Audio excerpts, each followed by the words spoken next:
माँ बाप को रोटी के लिए तरसा कर, माँ बाप की बद्दुआएं लेकर जन्नत का ख्वाब देखने वालों, जन्नत इतनी आसान नहीं है, जन्नत इतनी आसान नहीं है। आका मस्जिद नबी में बैठ के रो रहे थे और कहते हैं आज मुझे मेरी अम्मी हजरत आमिना की याद आ गई। सरकार अलैहिस्सलाम की बारगाह में हुजूर को रोता देखकर सहाबा भी रो पड़े। आका फरमाते अब इशा का वक्त आने वाला है, मेरी माँ आमिना हयात होती और मैं तुम लोगों को इशा की नमाज पढ़ा रहा होता और मेरी माँ मुझे कहती ऐ मेरे बेटे, ऐ मेरे बेटे, हाय हाय हाय, ऐ मेरे बेटे, कुरान जिसे तौहा कहे, कुरान जिसे यासीन कहे, कुरान जिसे मुज़म्मिल कहे, कुरान जिसे मुद्दस्सिर कहे, कुरान जिसे वन नज्म कहे, कुरान अल्लाहु अकबर जिसे काफ हा या ऐन स्वाद कहे, कुरान जिसे इन्ना आतैना कल कौसर कहे। और कौन कह रहा है कुरान में?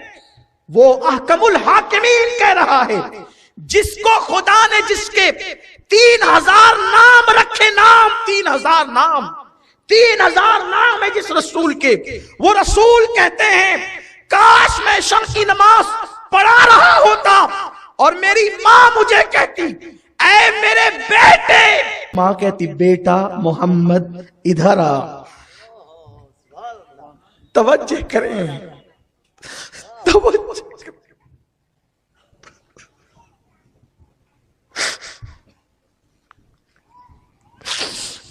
अगर कोई हुजूर को ये कह दे वो काफिर हो जाए, हुजूर को कोई ये कह दे बेटा मोहम्मद, वो काफिर हो जाए, वो काफिर हो जाए।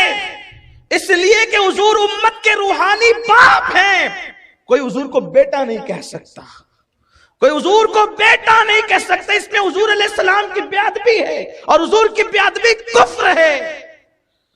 लेकिन आका कहते काश मेरी माँ हयात होती और मुझे कहती बेटा मोहम्मद जरा इधर आना, तो सहाबा हुजूर को देखने लगे, हुजूर आप क्या करते? आका फरमाते मैं इशा की नमाज छोड़ देता और लब्बैक या उम्मी कहकर मैं अपनी अम्मी के पास चला जाता।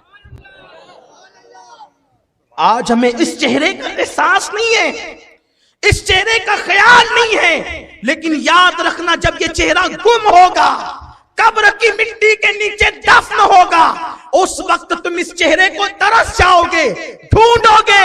न ये चेहरा तुम्हें जंगलों में मिलेगा, न बियाबानों में मिलेगा, न तुम्हें किसी फंक्शन हॉल में मिलेगा, न किसी मिंबर पे मिलेगा, न किसी मेहराब में मिलेगा, न काबे की दीवारों के साए में मिलेगा। अरफात के नजारे तो होंगे लेकिन माँ का चेहरा ना होगा, मीना की बहारें तो होगी, माँ का चेहरा ना होगा, निकलता हुआ चांद तो होगा, माँ का चेहरा ना होगा, उफक पर सूरज तो होगा, माँ का चेहरा ना होगा, कुरान का मुसहफ तो होगा, माँ का चेहरा ना होगा, सब होंगे, माँ का चेहरा ना होगा। लेकिन उस वक्त तुम ढूंढोगे और तुम अपने आप को महरूम तसव्वुर करोगे। माँ का चेहरा पूरी कायनात की दौलत देकर भी तुम हासिल करना चाहोगे तो तुम्हें न मिल सकेगा। उस वक्त तुम रातों को गिड़गिड़ा के दुआ करोगे मेरे अल्लाह इतना तो एहसान कर दे, वो चेहरा एक मर्तबा ख्वाब में दिखा दे। माँ बाप के साथ बगावत करने वालों शायद तुम्हें वो भी नसीब ना होगा। आज माँ बाप का एहसास नहीं, माँ बाप से मोहब्बतों का माहौल नहीं है। आओ अपने माँ बाप के साथ तजदीद वफा करें। अल्लाहु अकबर। ईमान पे खात्मा होगा तो जन्नत मिलेगी, और ईमान पर खात्मे की फिक्र किसको है? अल्लाहु अकबर। क्या लोगों के कानों ने ये नहीं सुना कि जब कोई मर्द औरत जिना करते हैं तो ईमान उससे ऐसे निकल जाता है जैसे कोई कपड़े निकाल लेता है। अल्लाहु अकबर। अंदाजा तो करें, और छतरी की तरह उसके सर पे साया फगन हो जाता है। फैशन के नाम पर जिना के अड्डों को आबाद करने वाली कौम फिर जन्नत के ख्वाब देख रही है, और वहां 50 साल जिसकी तकबीर उला फौत नहीं हुई। इतना बड़ा अपने जमाने का मुहद्दिस इमाम सुफियान सौरी का उस्ताद कहते हैं मौत के आखिरी जिस दिन मौत आना था उस दिन जिंदगी के आखिरी दिन रो रहे मेरा खात्मा ईमान पे होगा कि नहीं होगा। इमाम सुफियान सौरी कहते हैं, अल्लाह, जिसकी 50 साल तक की तकदीर औला फौत नहीं हुई, उसको अपने ईमान पे खात्मे की कोई गारंटी नहीं है, मेरा क्या बनेगा? इमाम सुफियान सौरी पर अल्लाह का खौफ इतना गालिब हुआ कि इस जुमले को सुन के कड़कड़ कड़कड़ करके उनकी रीढ़ की हड्डी टूट गई। और जवानी में इमाम सुफियान सौरी रदी अल्लाह ताला जो है वो लाठी लेकर, यानी अल्लाह के खौफ की वजह से उनकी रीढ़ की हड्डी टूटी कि जब मेरे उस्ताद को ईमान पर खात्मे की कोई गारंटी नहीं है तो मेरा क्या बनेगा। हजरत इमाम, बहुत बड़े इमाम फिका के, अपनी किताब मदखल में नकल करते हैं कि जब कोई इंसान दुनिया से जाता है, पूरी जिंदगी ईमान बचा बचा के रखा, बहुत बचाया, ईमान बहुत बचाया, जब मौत का वक्त आता है, साहिब मदखल लिखते हैं कि शैतान उसकी मां और उसके बाप की शक्ल बनाकर आता है, क्योंकि अल्लाह ने शैतान को यह इख्तियार दिया कि वो जिसकी चाहे शक्ल बना ले, बस एक शक्ल में शैतान नहीं आ सकता, वो शक्ल है शक्ल मुस्तफा जाने रहमत। हत्ता के ख्वाब में भी शैतान मुस्तफा जाने रहमत की शक्ल में नहीं आ सकता।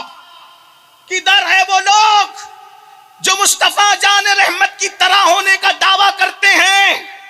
अरे वो शैतान जो सबकी शक्ल बना ले, वो क्या शक्लें बेमिसाल है कि शैतान हजार इख्तियारात के बावजूद शक्ल मुस्तफा ख्वाब में भी नहीं बना सकता। उस शक्ल मुस्तफा की बेमिसलियत का आलम क्या होगा?